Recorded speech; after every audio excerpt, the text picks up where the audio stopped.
ታሪካችን የሚጀምረው በሚወር 2014 ዓመተ ምህረት በደቡብ ኮሪያ ኢንቾን በተባለችው ከተማ ውስጥ ነው።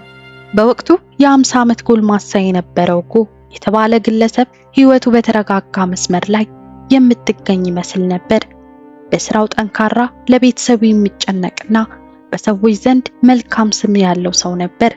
ነገር ግን በአንድ ወቅት በወሰደው የተሳሳተ እርምጃ ምክንያት ህይወቱ ሙሉ በሙሉ ወደ ጨለማ እንደሚቀየር አልገመተም ነበር።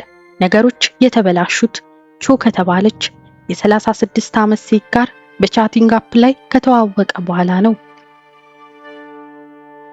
ውድ ቤተሰቦቼ እንደምቆያችሁኝ ሰላማችሁ በያላችሁበት ብዝት ይበልላችሁ እያልኩኝ ዛሬ በአንድ አሳዛኝ ታሪክ መጥቻለሁ። ይህን ታሪክ እስከ መጨረሻው እንድታዩት ከወዲሁ እየጠየቅኩኝ ቪዲዮንም ላይክ በማለት ጀምሩ።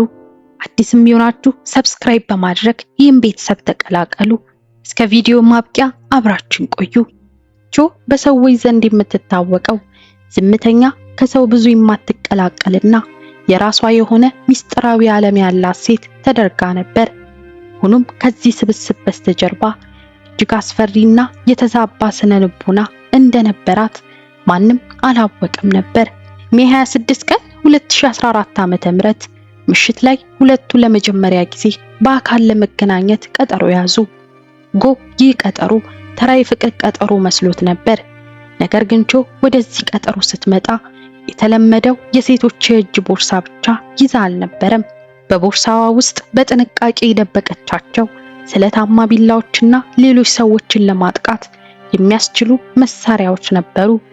ይህ ቀጠሮ አስቀድሞ የታቀደ ወጥመድ እንደነበረ የሚያሳየው የመጀመሪያው ምልክት ነበር።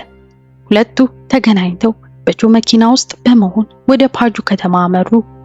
ከሲኦል በስተሰሜን የምትገኝ ጸጥተኛና በርካታ ሆቴሎች ያሉባት ከተማ ናት። እዚያም በአንድ ሞቴል ውስጥ ክፍል ተከራይተው ገቡ። ክፍል ውስጥ ሲገቡ ምሽቱ እየገፋ አካባቢውም ይበልጥ ጸጥ እያለ መጣ። ጎ ሙሉ በሙሉ ዘና ብሎ በነበረበት በዚያ ቅጽበት የቾ እውነተኛ ማንነት መገለጥ ጀመረ። ወደ ሞቴሉ ክፍል ከገቡ በኋላ ጎ ሙሉ በሙሉ ጥበቃውን አላልቶ ነበር። ነገር ግን ቾ ወደ ክፍሉ የገባችው ለፍቅር ቀጠሮ ሳይሆን አስቀድማ ያቀደችውን አሰቃቂ ዓላማ ለመፈጸም እንደነበር ድርጊቷ ወዲያውኑ ማሳየት ጀመረ።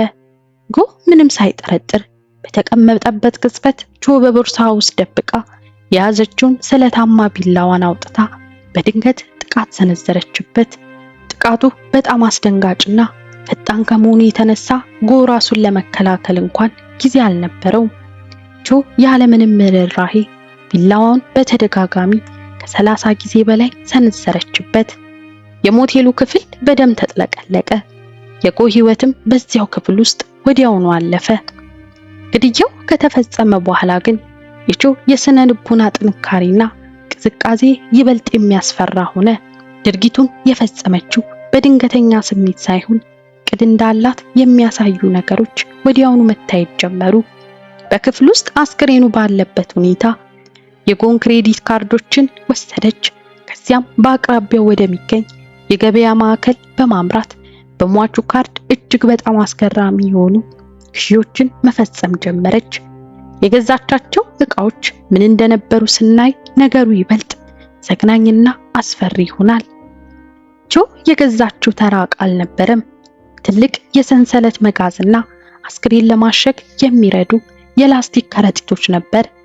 ይህ ግዢ የሚያሳየው ወንጀሏን ለመሸፈንና አካሉን ሙሉ በሙሉ ለማጥፋት ቀዝቃዛ በሆነ ስሌት እየተንቀሳቀሰች እንደነበር ነው። ወደ ሞቴሉ ክፍል ከተመለሰች በኋላ ያንን የሰንሰለት መጋዝ በመጠቀም የጎን አካል የመቆራረጥ አሰቃቂ ተግባር ፈጸመች። ይህንን ሁሉ ስታደርግ በአካባቢው ለነበሩት የሞቴል ሰራተኞችም ሆነ ለሌሎች እንግዶች ምንም አይነት ጥርጣሬ የሚፈጥር ድምጽ ወይም እንቅስቃሴ እንዳይሰማ በጥንቃቄ ነበር። የጎን አካል ከፋፍላ በላስቲክ ካሸገች በኋላ በመኪናዋ የኋላ ክፍል ውስጥ በመጫን ከአካባቢው ሰወረችው። ቾ አስክሬኑን በመኪናዋ ውስጥ ከጫነች በኋላ ወንጀሉን ሙሉ በሙሉ ለመሸፈን ወደምትችልበት ቦታ አቀናች። የእርሷ ዕቅድ አስክሬኑ በፍጹም እንዳይገኝ ማድረግ ነበር። የተቆራረጡትን የአካሉን ክፍሎች በተለያዩ ገለልተኛ ቦታዎች ላይ ጣለችው። በተለይም የተወሰነውን ክፍል በባጁ ከተማ አቅራቢያ በሚገኝ ገደላማና ጭው ያለ የእርሻ ቦታ ውስጥ በመጣል በረሃማ በሆነ ዝምታ ውስጥ እንዲቀበር አደረገች። የሚያስገርመው ነገር ደግሞ ሁሉንም ነገር በጥንቃቄ ያከናወነች ቢመስላትም ፍጹም የሆነ ወንጀል እንደሌለ የሚያሳዩ ፍንጮች ወዲያውኑ መውጣት ጀመሩ። የጎ ቤተሰቦች ግለሰቡ ድንገት መጥፋቱንና ወደ ቤት አለመመለሱን ሲረዱ ወዲያውኑ ለፖሊስ የመጥፋት ክስ አመለከቱ። መርማሪዎች መጀመሪያ ያደረጉት ነገር ቢኖር የጎን ባንክ አካውንትና የክሬዲት ካርድ እንቅስቃሴዎችን መፈተሽ ነበር። እዚያ ላይ ነው እንግዲህ የመጀመሪያው ትልቅ ፍንጭ የተገኘው። ጎ ከጠፋበት ቀን ጀምሮ በተለያዩ የገበያ ማዕከላት ውስጥ የእርሱ ካርድ ጥቅም ላይ እየዋለ እንደሆነ ተመለከቱ። ይበልጥ የሚያስገርመው ደግሞ ካርዱ የተመታበት አንዱ ቦታ የሰንሰለት መጋዝ የተገዛበት ሱቅ መሆኑ ነበር። መርማሪዎቹ ካርዱ ጥቅም ላይ የዋለባቸውን ቦታዎች የደህንነት ካሜራዎች መፈተሽ ጀመሩ። በካሜራው ምስል ላይ የታየው ግን ጎ አልነበረም። አንዲት ኮፍያ ያደረገች ሴት የጎን ካርድ በመጠቀም የሰንሰለት መጋዝ ስትገዛና እቃውን በመኪናዋ የኋላ ክፍል ውስጥ ስትጭን በግልጽ ታየች። ፖሊስ የመኪናዋን የሰሌዳ ቁጥር በመከታተል የባለቤቷን ማንነት አረጋገጠ። እሷም ጆ ነበረች።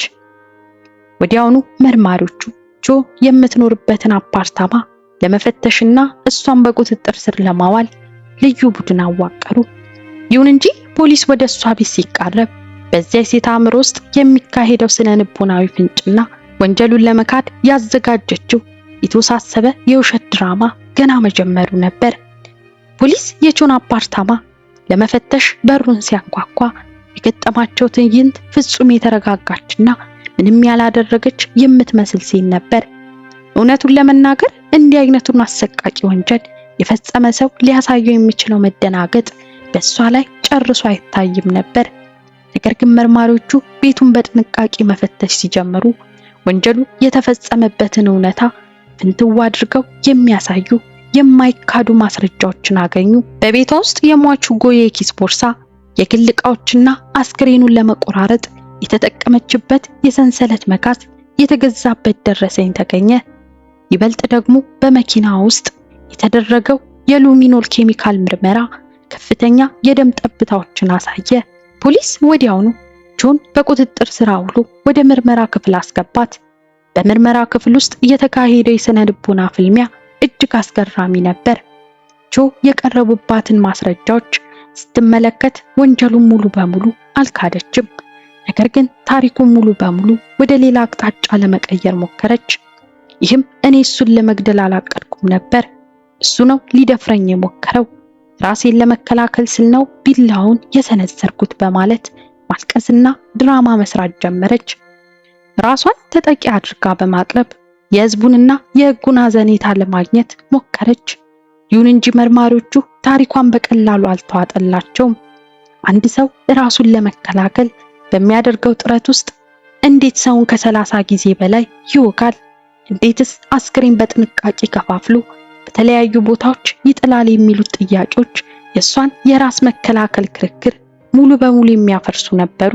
የስነ ልቦና ባለሙያዎችና መርማሪዎች የጆን የቀድሞ ታሪክና ባህሪ ይበልጥ እየመረመሩ በሄዱ ቁጥር ከዚህ ቀደም በሀገሪቱ ታይቶ የሚታወቅ እጅግ የጨለመና የተዛባ የማንነት ቀውስና የውሸት ዓለም ውስጥ ኖር እንደነበር ደረሱበት።